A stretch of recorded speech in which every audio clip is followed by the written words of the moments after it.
Tae-ho wiped the sweat from his brow as he checked his ship's fuel levels one last time. The small salvage vessel hummed quietly around him. Outside the view screen, empty space stretched in all directions, dark and vast. Destination: 2 hours away, said the ship's computer in its flat voice. Tae-ho nodded to himself. He liked being alone in space. No boss watching over his shoulder. No coworkers talking too much. Just him and the machines he understood so well. His wrist device beeped. A message from the company. Kim Tae-ho, confirm you are en route to the coordinates. Remember, anything valuable belongs to the company. You get 10% of whatever we can sell. Tae-ho sighed and sent back a simple confirmed. The company always said the same things. 10% wasn't much, but it was better than his regular pay. And this job sounded different. An old alien ship, floating in space for who knows how long. Most salvage jobs were boring human cargo ships or broken satellites. He pulled up the mission file again.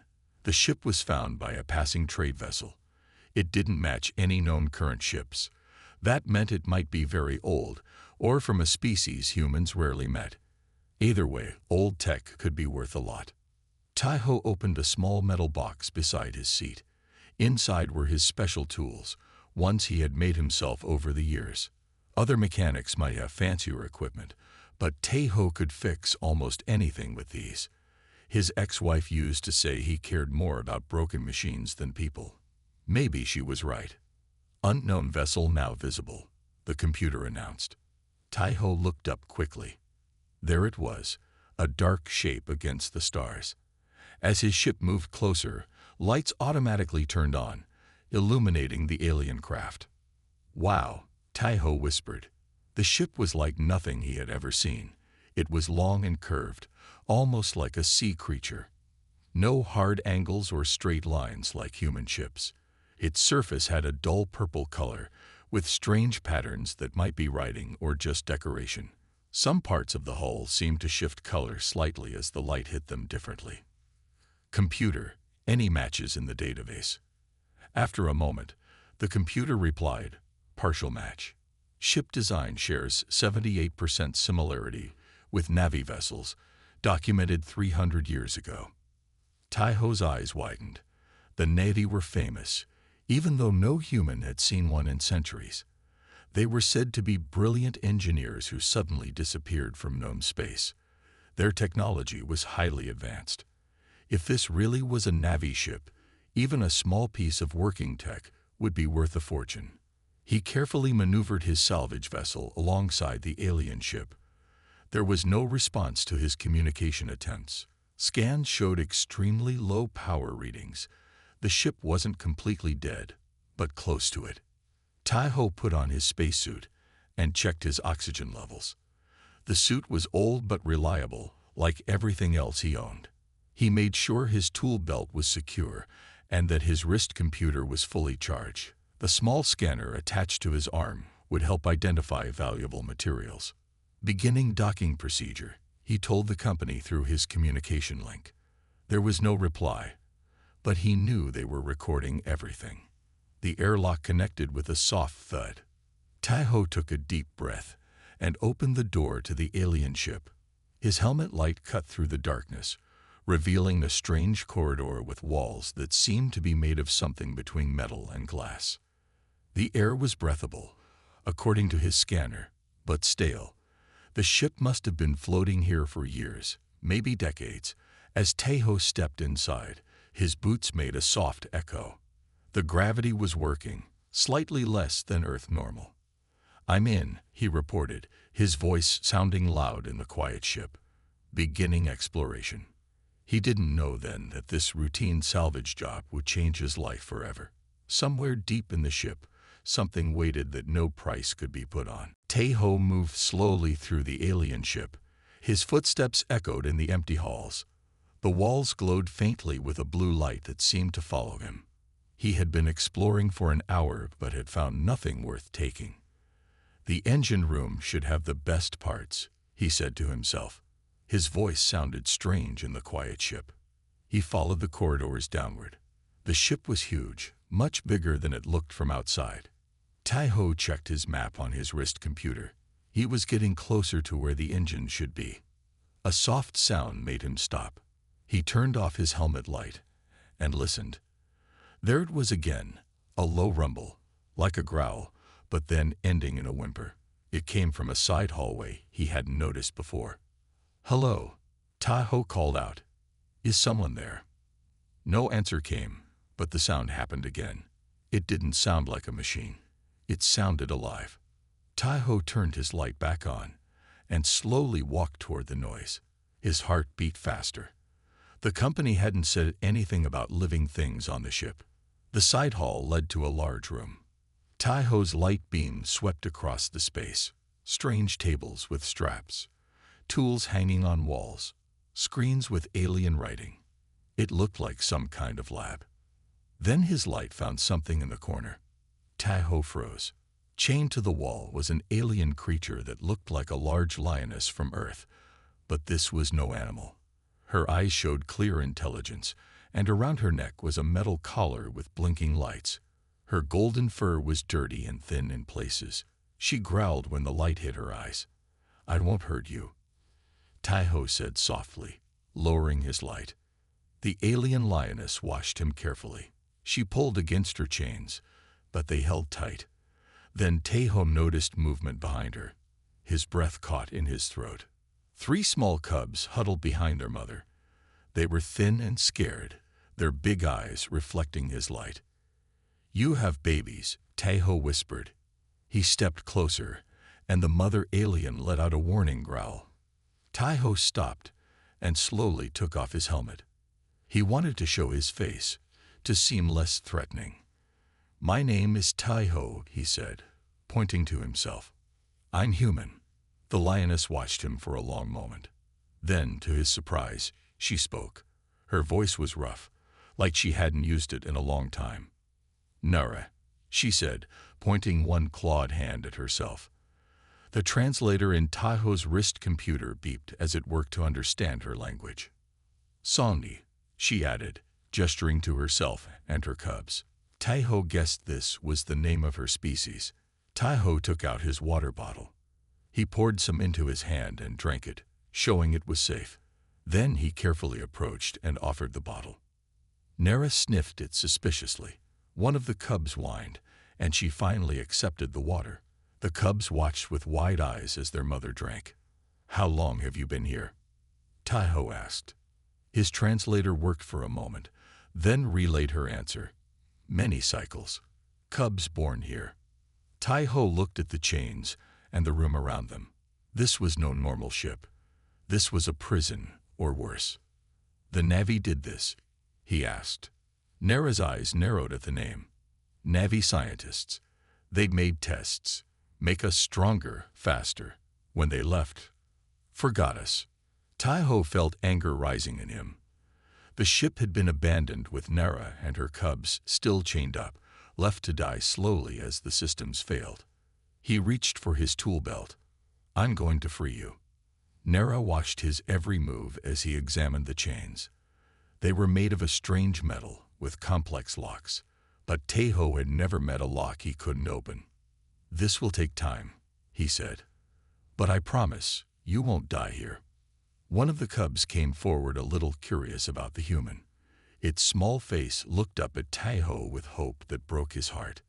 Tai-Ho knew then he wasn't leaving this ship with parts and technology.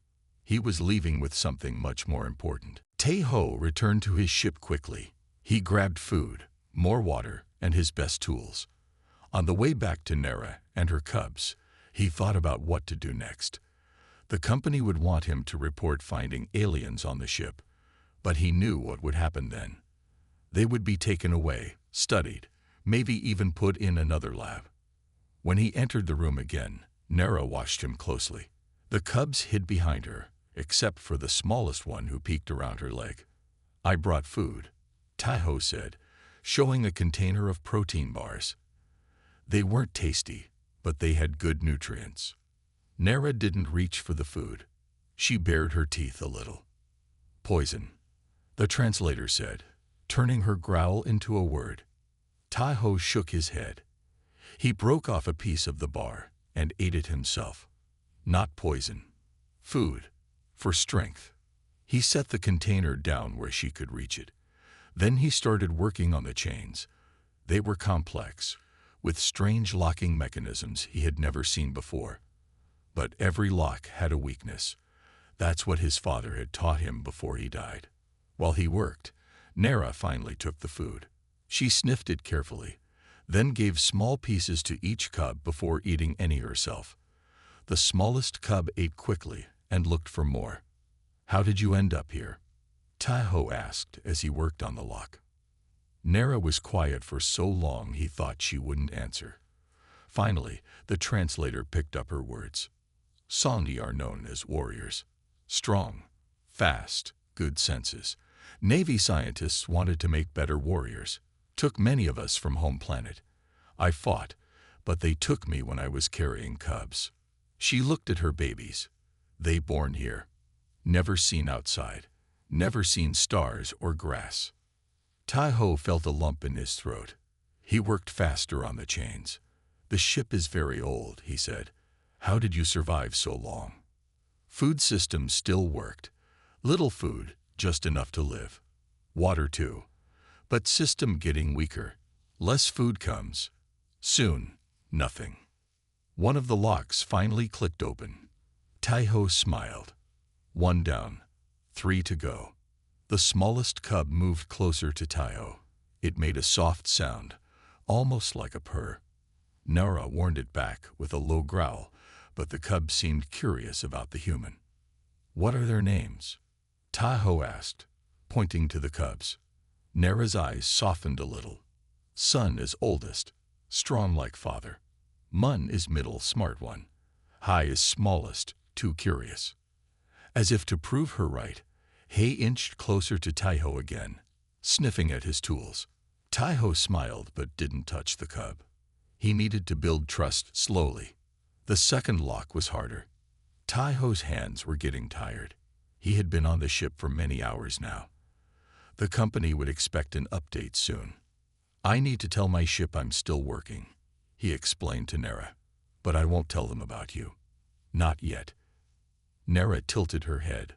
Why help? Why not tell? Taiho thought about it while he sent a short message to the company. "Still exploring. Found potential valuable tech. Need more time." "Because it's wrong," he finally answered. "What they did to you. Leaving you here to die. No one deserves that." The second lock opened with a click. Nara's right arm was now free. She stretched it slowly, her muscles stiff from being chained so long. Taiho started on the third lock. This one looked different, with a glowing symbol on it. As he worked, Nera reached for the water bottle. This time, she handed it to him first. "Drink," she said. "Then work more." Taiho smiled and took a sip. It was a small gesture, but important. Trust was beginning to grow between them. Outside the room, in the dark corridor, an alarm light began to flash silently. The third lock finally opened. Taiho smiled as Nera stretched both her arms. Only the chain around her waist was left.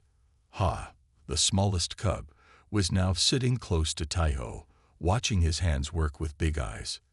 "Almost done," Taiho said, wiping sweat from his forehead. The room was getting warmer. One more lock. Just as he put his tools to the last lock, a loud sound filled the ship. It was like a deep horn, followed by a voice speaking in an alien language. Nera's ears went flat against her head. "Danger," she growled. The translator on Taiho's wrist beeped as it tried to understand the announcement. Finally, it spoke in a flat voice. "Warning. Research subject release detected. Security protocol activated. Self-destruct sequence initiated. Time remaining 6 hours. Self-destruct." Taiho stood up quickly. "The ship is going to blow up." Nera pulled at her last chain. "Navy protects secrets. If prisoners escape, ship will destroy all." Taiho worked faster on the last lock. His hands were sweaty now, making the tool slip. "We need to get to my ship. It's small, but..." "No, Nara interrupted. Your ship too small for all. And Sondi needs special air mix to live long time. The final lock clicked open. Nara was free. She stood up slowly, her legs shaking after being chained for so long. She was taller than Tahoe had realized, almost 7 feet tall on her hind legs. We must stop self-destruct, she said. Fix ship. Fly to safe place. Tahoe stared at her. Fix this ship. It's ancient technology. I don't even understand how it works. You fix locks. I know ship parts. Together, maybe fix. The cubs gathered around their mother's legs. They had never seen her standing at full height before. Son, the oldest, tried to stand on his hind legs too, copying his mother. Tahoe checked his wrist computer. 5 hours and 50 minutes left. Where do we need to go to stop this? Bridge first, Nara said. She took a step and almost fell. Her muscles were weak from years of being chained. Tahoe caught her arm. Lean on me. We'll go slowly. They left the laboratory room, Nara leaning heavily on Tahoe, the 3 cubs following close behind. The corridors seemed different now, with red lights flashing along the walls. The ship knew its prisoners were free. How far to the bridge? Tahoe asked. Many levels up, Nara answered. Lift not work. Must climb. They found a maintenance ladder. Tahoe went first, then helped pull Nara up. The cubs surprised him by climbing easily, their claws gripping the metal rungs. Even little Hai climbed well, though she stopped often to look around with wonder at her first time outside the lab room. As they climbed, Tahoe thought about his options. His company would be expecting him back soon. His small ship couldn't hold a 7-foot alien and 3 cubs, and even if they somehow stopped the self-destruct, the ancient ship might not be fixable. They reached a new level, and Nara pointed down a hallway. Bridge that way. Suddenly, a metal door slammed shut in front of them. Ship fighting us, Nara growled. Tahoe examined the door. It had a control panel beside it, with strange symbols. I think I can open this. Give me a minute. While he worked, Mun, the middle cub, approached the panel curiously. The cub touched one of the symbols with a claw. The panel sparked, and the door slid open halfway, then stuck. Tahoe looked at the cub in surprise. Good job, Mun. Nara squeezed through the gap, followed by the cubs. Tahoe went last. On the other side, they could see a large room ahead with many screens and control panels. The bridge of the ship. We must hurry, Nara said. Ship getting smarter. More danger coming. As if answering her words, the floor beneath them began to grow hot. Jump, Tahoe shouted, grabbing Ha, the smallest cub. The floor was now glowing red with heat. Nara scooped up Mun and Sun with her strong arms and leaped forward. They all landed on a cooler section of the floor. Behind them, the hot metal began to melt. The ship really doesn't want us to reach the bridge, Tahoe said, breathing hard. Nara set her cubs down. We close now. Through that big door. They rushed to the large door that led to the bridge. It was sealed tight, with no obvious way to open it. Tahoe studied the control panel beside it. This is different from the others, he said. I'm not sure how to. Nara suddenly pushed him aside. Bloodlock, she growled. Needs Navi blood. She looked at her claws, then at the panel. With a quick motion, she cut her palm and pressed her bleeding hand against the center of the panel.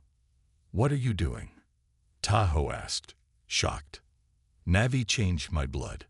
Added their DNA. For experiments. Her face showed disgust at the memory. Maybe enough to fool Door. For a long moment, nothing happened. Then the panel glowed green, and the big door slowly opened. It worked, Tahoe said with surprise. They hurried onto the bridge. It was a large round room with windows showing the stars outside. Many control panels lined the walls, and a large chair sat in the center. Nara went to one of the panels. Self-destruct controls should be here. Tahoe checked his wrist computer. 5 hours left. The cubs explored the bridge, touching things with curious paws. Sun found a small room off to the side and growled to get their attention. Food storage, Nera said, looking inside. Good. We need strength. They ate quickly. The food was strange.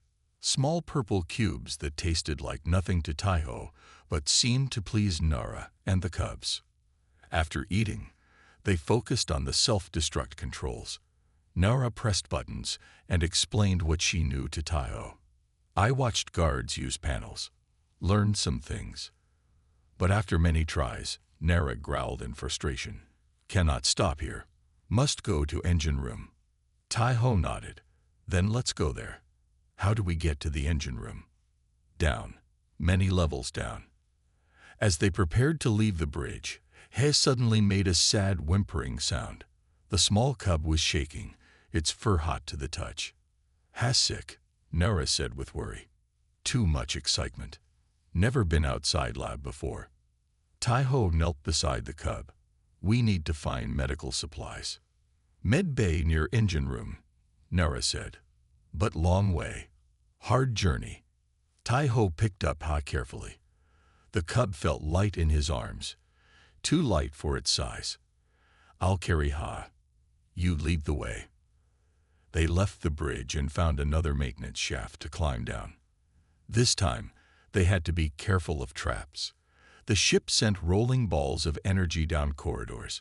Panels in the floor would suddenly open, revealing deep drops. At one point, they came to a long hallway with doors on both sides. Nara stopped, her ears flat against her head. What's wrong? Taiho asked. Other rooms. Other experiments. She pointed to the doors. Many species, all dead now. Taiho looked at the doors with horror. The Navy experimented on other aliens too. Yes, many. Songji not only ones. Nara's eyes were sad. We last survivors. As they walked down the hall, he began to shake more in Taiho's arms. The cub needed medicine soon. They reached a heavy door at the end of the hall. When Taiho tried to open it, the door began to close quickly, like a trap. Look out! Nara shouted, pushing her other cubs through the gap. Taiho dove through with Ha, but the door caught his leg. Pain shot through him as the heavy metal pressed down. Nara grabbed the edge of the door with her strong hands. With a roar, she forced it open just enough for Taiho to pull his leg free. The door slammed shut behind them with a loud bang. Taiho's leg was bleeding, but he could still walk. Thank you, he said to Nara. She nodded, breathing hard from the effort. We help each other now, to survive. Looking ahead, they saw a soft blue light. Med bay, Nara said with relief. Taiho checked his computer again. 4 hours left to save themselves. The med bay was clean and white, very different from the rest of the ship. Taiho placed Ha on a small table, while Nara looked through cabinets for medicine. Found it, she said, holding up a blue liquid in a clear tube. This helped Ha. She gave the medicine to her smallest cub. He drank it slowly, then curled up on the table. Soon, the cub's shaking stopped. Ha will sleep now, Nara said. We'll be stronger when wake up. Taiho found bandages for his leg. The cut wasn't deep, but it hurt when he walked. While he fixed his leg, Sun and Mun explored the med bay, sniffing at strange tools and containers. We should keep moving, Taiho said. How far to the engine room? 2 more levels down, Nara said. She picked up sleeping Ha carefully. I carry now. They left the med bay and found stairs going down. The ship was quieter here, with fewer traps. Maybe the defense systems were weaker near the engines. As they walked, Taiho asked Nara about her home. What is your planet like? Nara's eyes looked far away. Green. Many trees. Tall grass. Songi live in family groups. Hunt, build, learn. We not just warriors. We builders too and healers. How were you captured? Was studying plants. Scientist, like you fix things. Navy ship came, took many of us. said we helped them with research. Her voice grew angry. Was lie. We became research. They reached a door marked with red symbols. Nara pointed. Engine room. The door wasn't locked. It opened easily, which made Taiho nervous. Inside was a huge room with a glowing ball of light floating in the center. Pipes and wires connected to the ball from all directions. What is that? Taiho asked, staring at the glowing ball. Ship's heart, Nara said. Power source. Taiho checked his computer. 3 hours left. Where are the controls to stop the self-destruct? They searched the room. There were many panels and screens, all with strange symbols. Taiho tried to understand them using his translator, but many words made no sense. Finally, Nara found a screen showing a countdown. Here, self-destruct controls. Taiho looked at the screen. Can we turn it off? Nara pressed buttons, but nothing changed. She growled in frustration. Need special code. Taiho studied the room again. Something wasn't right. Wait, this doesn't look like a normal self-destruct system. He pointed to the glowing ball. It was pulsing now, faster than before. I think the ship isn't really self-destructing. I think the power core is failing. Nara looked confused. What mean? The ship is very old. The power source is breaking down. It's not a trap. It's an emergency shutdown because the core is unstable. Taiho moved to another panel. This one had diagrams of the ship's systems. Look, the containment field around the core is failing. If it breaks completely, the ship will explode. Can fix? Nara asked. Taiho studied the diagrams. Maybe. Not stop it completely, but redirect power. Give us time to get to a safe place. He began working on the panel, using his mechanical skills to understand the alien technology. Nara helped, explaining symbols she recognized from her time on the ship. While they worked, Mun found something in a corner of the room. The cub dragged out a small box with a screen. What that? Nara asked. Taiho took the box. The screen showed videos of alien creatures in cages. Some looked like Nara, others were completely different species. It's a log, Taiho said. Records of the experiments. He played more videos. They showed aliens being injected with strange liquids, tested for strength and speed, forced to fight each other. This ship wasn't just a lab, Taiho said, his voice angry. It was a place to make weapons. Living weapons. Nara nodded sadly. Why Navi take us? Make us better fighters. Stronger. Faster. A loud alarm suddenly filled the room. The glowing ball in the center pulsed faster, changing from blue to red. Containment field failing faster, Taiho said. We need to work quickly. He turned back to the control panel.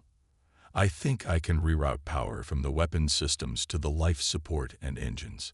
It won't save the ship forever, but it might give us enough time to fly it somewhere safe. What need me do? Nara asked. Taiho pointed to another panel. Watch those levels. If any bar turns red, tell me immediately. As they worked, the sleeping Hay curled closer to Taiho's feet, seeking warmth and safety from the human who had freed them from chains. Taiho's fingers moved quickly over the control panel. Sweat dripped from his forehead as he worked. The glowing core pulsed faster, filling the room with red light. Power levels dropping, Nara called from her panel. Red bar in Section 4. Taiho rushed to her side. The screen showed that a cooling system was failing. Without it, the core would overheat and explode. We need to fix the cooling pipes, he said. He pointed to a door on the far side of the room. They should be through there. As they moved toward the door, a loud crack echoed through the room. One of the large pipes near the ceiling broke open. Green gas began pouring out. Coolant leak, Nara shouted. She quickly gathered Sun and Mun away from the gas. Very dangerous. Poison to breathe. The gas was filling the room fast. Taiho saw that it was flowing toward a lower section where the cubs had been playing. Hai was still sleeping there, unaware of the danger. Ha! Nara cried, seeing her smallest cub in the path of the gas. Without thinking, Tai-Ho ran through the green cloud. He held his breath, but his eyes burned from the gas. He reached Ha and scooped up the sleeping cub. The gas was thicker now.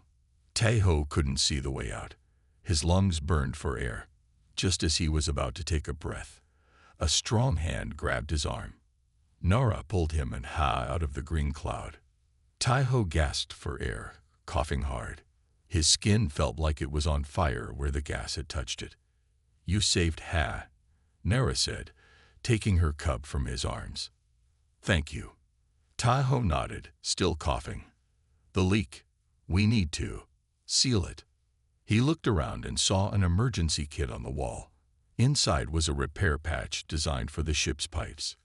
But to use it, someone would have to go back into the gas cloud. "I'll go," Nara said, seeing the patch. "No," Tai-Ho stopped her. "Your cubs need you. I'll do it." He found a breathing mask in the kit. It wasn't made for humans, but it might help a little. He put it on and took the patch. "If I don't make it back," he told Nara, "there's an escape pod on level 3. My ship computer can help you find a safe place." Nara put her hand on his shoulder. "You come back. We all leave together." Tai-Ho nodded and ran into the green gas. The mask helped, but the gas still burned his skin. He climbed up to the broken pipe, his hands slipping on the hot metal. The patch was sticky on one side. He pressed it over the crack in the pipe, holding it there until it hardened. The gas stopped flowing, but the room was still filled with the green cloud. Tai-Ho tried to climb down, but his vision was blurry. He missed a step and fell hard to the floor. Everything went dark. When Tai-Ho opened his eyes, he was lying on a clean surface. The med bay again. His skin still burned, but less than before. He tried to sit up. "Stay still," Nara's voice came from beside him. "Need rest." Tai-Ho looked around. All 3 cubs were there, including Ha, who was now awake and looking much better. "How long was I out?" he asked. 1 hour, Nara said. "Used Navi medicine on you, helping heal. The ship, the core. Ship stable now. Your fix worked. Core still dying but slower. We have time." Tai-Ho relaxed a little. "Good." He jumped onto the table beside him. The small cub made a purring sound and curled up next to Tai-Ho's arm. "Ha thanks you," Nara said. "All thank you." "We still need to get the ship moving," Tai-Ho said. "Find a safe place." Nara nodded. "I help finish engine work. No more than told you." "What do you mean?" Nara looked down. "Before capture, was ship engineer on my world. Studied space travel. Can help fix engines when you're strong again." Tai-Ho was surprised. "You're an engineer too. Why didn't you say so?" "Navi did things to my mind. Made memories hard. Being free makes memories come back." She touched her head. "Remember more now. Can help." Tai-Ho smiled weakly. "Good. We'll need all the help we can get." Outside the med bay, they could hear the ship's systems humming more steadily. They had bought themselves time, but the danger wasn't over yet. 2 days passed. Tai-Ho recovered from the coolant gas with help from the Navi medicine. His skin still had red patches, but the pain was gone. Together with Nara, he fixed the ship's engines enough to move slowly through space. "Where should we go?" Tai-Ho asked as they sat on the bridge. The cubs played nearby, much healthier and happier now that they were free. "Horizon Station," Nara said. "Many species there. Safe place. No one asks questions." Tai-Ho nodded. "It's far, but we can make it if the core holds. 2 weeks of travel, maybe." He had sent a message to his company saying he needed more time to check the ship. They weren't happy, but he promised valuable technology would make it worth the wait. He didn't mention Nara or the cubs. Mun, the middle cub, was sitting at one of the control panels. The young Songi seemed to understand the ship systems naturally. Mun has your engineer brain, Taiho told Nera with a smile. Nera nodded proudly. Songi cubs learn fast. All remember freedom now. Suddenly, an alarm sounded. It wasn't the danger alarm from before, but a different sound. What's that? Taiho asked. Nera moved to a screen. Ship scanner. Something coming near. They looked at the main screen. A ship was approaching, much newer and faster than their old Navi vessel. It's another salvage ship, Taiho said, recognizing the design. They must have picked up our signal. The screen lit up with a message. Someone was trying to contact them. Should we answer? Nera asked, looking worried. Taiho thought for a moment. Yes, but you and the cubs stay out of sight. We don't know if they're friendly. Nera gathered her cubs and moved to the side of the bridge, where they couldn't be seen by the communication screen. Taiho pressed a button to accept the call. A human face appeared on the screen. A man with a scar across his cheek. Well, hello there, the man said with a smile that didn't reach his eyes. Having trouble with that old ship. We picked up your distress signal. We didn't send any distress signal, Taiho said carefully. Oh, but your ship's systems are leaking all kinds of interesting data. The man's eyes narrowed, including life form readings, multiple life forms, on a ship that's been empty for centuries. Taiho tried to look calm. Just me. The readings must be wrong. Old ship, old sensors. The man laughed. Come now, friend. We know about the Songi. Quite valuable, they are. Especially females with cubs. Certain collectors would pay very well. From her hiding place, Nera growled low. She recognized the ship. Taiho saw the fear in her eyes. I don't know what you're talking about, Taiho said firmly. This ship is my salvage find. You need to move on. The man's smile disappeared. We have weapons. You don't. We're coming aboard to take what we want. The screen went dark. Taiho turned to Nera. They're hunters. They capture rare species and sell them.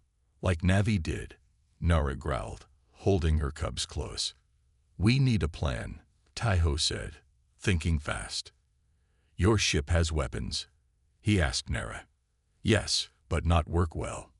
Power low. Taiho moved to the main control panel. Maybe we don't need real weapons. Just make them think we do.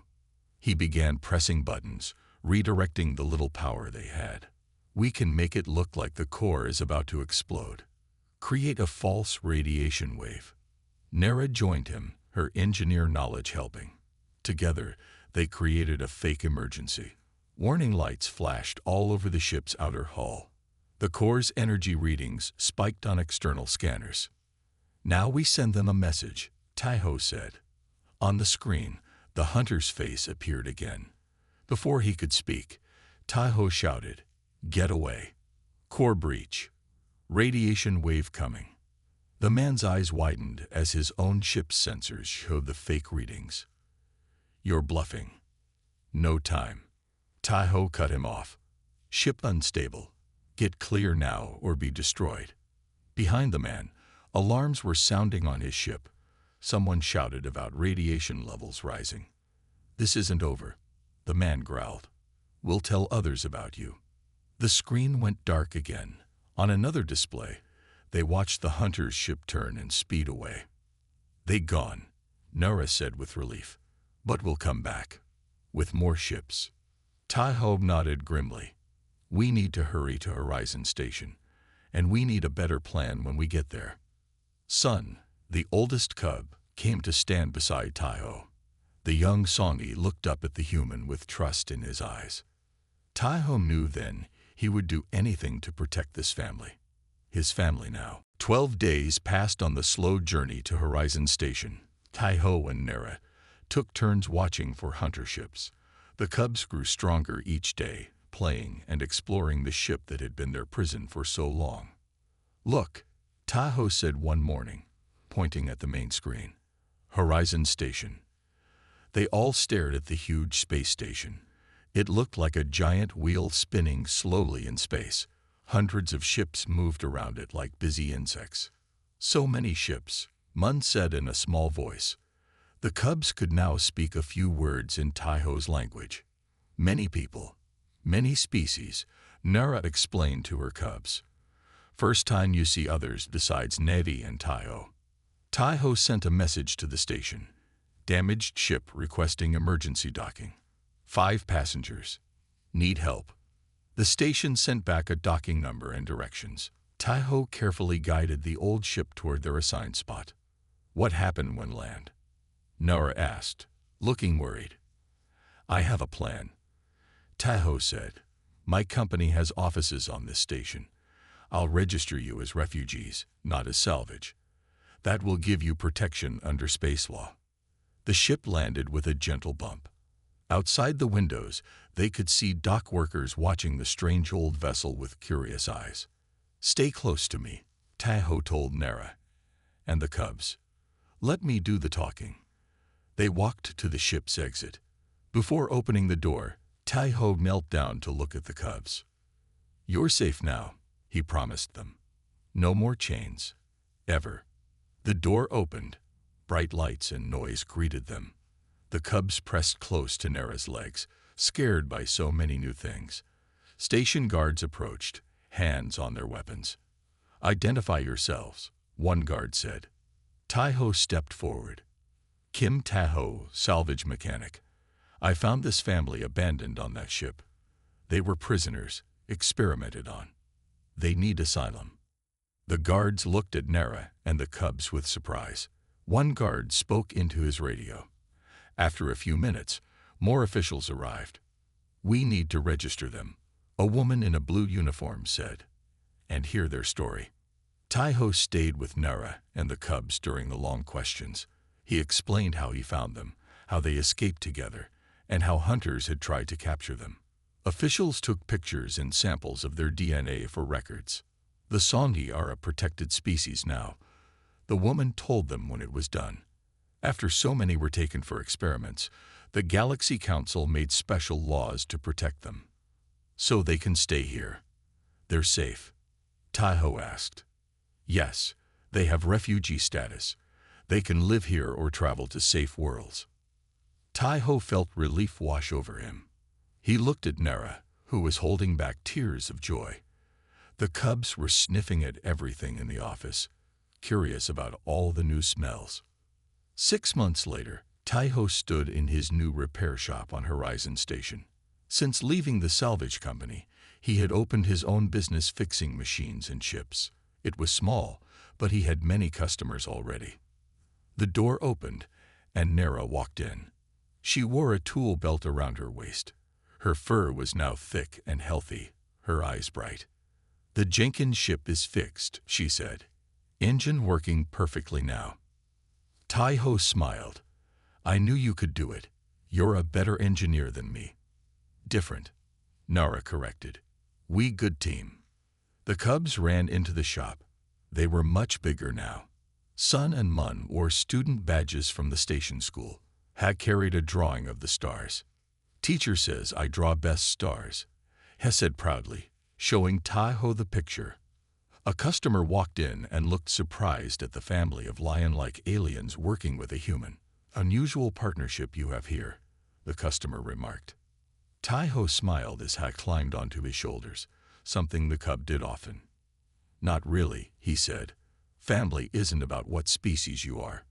It's about who you choose to protect, and who protects you in return. Through the large window of their shop, they could see the old Navi ship docked in a special area. Scientists now studied it carefully, with Nara supervising to make sure no other captives remained hidden aboard.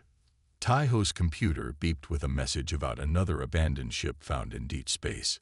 He looked at Nara, and she nodded. Whatever was waiting out there, they would face it together, as a family.